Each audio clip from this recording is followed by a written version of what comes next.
खबर सहारनपुर से है। सहारनपुर में एमपी एमएलए कोर्ट में गवाही देने पहुंचे आजाद समाज पार्टी के राष्ट्रीय अध्यक्ष एवं नगीना सांसद चंद्रशेखर ने प्रदेश और केंद्र सरकार पर जोरदार हमला बोला। उन्होंने कहा कि यदि सरकार से बुनियादी सुविधाओं, रोजगार और लोगों के मकानों को लेकर सवाल पूछोगे तो उनके पास कोई जवाब नहीं होता, लेकिन जिन मामलों में सरकारें बड़ा बदलाव कर सकती हैं। चंद्रशेखर ने कटाक्ष करते हुए कहा, सरकार बहुत अच्छा काम कर रही है, अब हम इसके बारे में क्या कहें। कुंभ मेले में वही लोग जाएंगे जिन्होंने पाप किया है, लेकिन कोई बताता है क्या जब कोई पाप करता है। उन्होंने कहा कि आजाद समाज पार्टी उन गरीब और कमजोर वर्गों के लिए लड़ाई लड़ रही है जिन्हें हजारों सालों तक धर्म और संप्रदाय के नाम पर अपमानित किया गया। उन्होंने कहा, आज भी मीडिया, पुलिस प्रशासन और न्यायपालिका कमजोर वर्गों के खिलाफ खड़ी नजर आती है। हम उन लोगों का सम्मान दिलाने के लिए संघर्ष कर रहे हैं जिन्हें आजादी के इतने साल बाद भी इज्जत की जिंदगी नहीं मिली।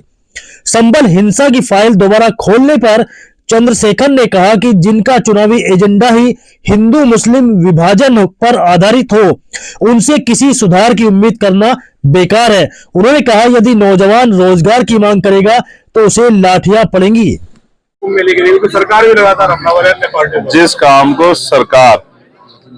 सरकार से कोई और सवाल आप पूछोगे, रोजगार को लेके, बुनियादी सुविधाओं को लेके, लोगों के मकान के लेके,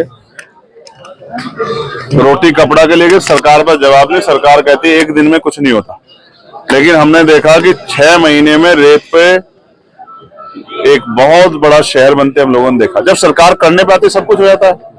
तो जिस विचारधारा की सरकार अपना काम कर रही है, जब सरकार इतना अच्छा काम कर रही है, हम उसमें क्या कहें। किसी को पाप धोने हैं, किसी ने पाप किया वो चला जाए, कोई बताता है जो पाप करता है। आपने कोई भी पाप किया तो आप बता दो किसी को कि आपने पाप किए।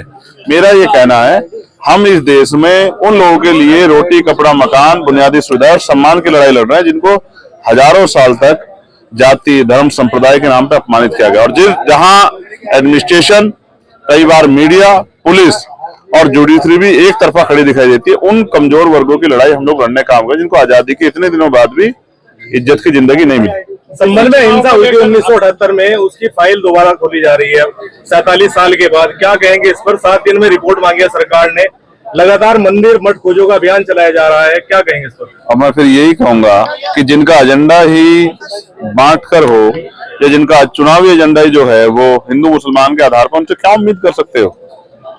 लेकिन नौजवान रोजगार के लिए कहेगा तो लाठी लगेगी। 1 करोड़ 80 लाख रुपए की बड़ी डकैती दिन दहाड़े। यही मुजफ्फरनगर में मैं गया था, पीट पीट के मार दिया सनी को। बागपत के नौजवान को 3 साल न्याय नहीं मिला, उसने जाके पार्लियामेंट के सामने आग लगा ली। और अभी मौर्य जी को पुलिस ने पीट पीट के मार दिया। क्या सुनना चाहते हो मुझसे? उत्तर प्रदेश में तो जंगल राज है, उस पर क्या सुनना चाहते हो मुझसे कि मैं मुख्यमंत्री जो तानाशाही रवैये के अब जो मन में आ रहा कर रहे हैं उस पर पीठ थपथपाऊं उनकी, या सच बताऊं कि उत्तर प्रदेश में मेरे जैसा आदमी जिसने गोली खाई है, क्या कह सकते हैं किसकी जान कब कहां चली जाए। सदन में बात रखना चाहते हैं आपको जो पूरा समय नहीं मिल पाता, उसका कारण क्या है सर? आप पूछ के बताओ। मैं तो अपनी कोशिश करता हूं कि मौका मिल जाए। दिल्ली चुनाव में आजाद समाज पार्टी का क्या? हाँ, मजबूती से लड़ रही है। दिल्ली की स्टेट की टीम ने जो तय किया है, कितनी सीटों पर लड़ा जाएगा? मैं अभी आज नहीं कह सकता, लेकिन मैं ये बता रहा हूँ कि लड़ रही है, क्योंकि कल मेरी बात हुई थी। हम मिल्कीपुर भी लड़ रहे हैं और हम लोग दिल्ली का चुनाव भी लड़ रहे हैं। 2027 के लिए क्या स्टैंड है? आजम खान से नजदीकियां कहीं ना कहीं मुश्किलें बढ़ा रही हैं और लोग, किसी को परेशानी है किस बात से? ऐसा नहीं होना चाहिए। अगर अच्छे लोग मिलकर लड़ेंगे तो इससे फायदा होगा। और ये एक ऐसा समीकरण है कमजोरों का, ये जुड़ेंगे तभी भाजपा को रोका जाए, इसके अलावा कोई रास्ता नहीं है। लगभग कितने सीटों पर चुनाव लड़ेंगे आजाद समाज पार्टी? मिल्कीपुर में तो एक ही उस पर है, तो मिल्कीपुर का लड़ने, फिर जिला पंचायत लड़ने, फिर उसके बाद बताएंगे।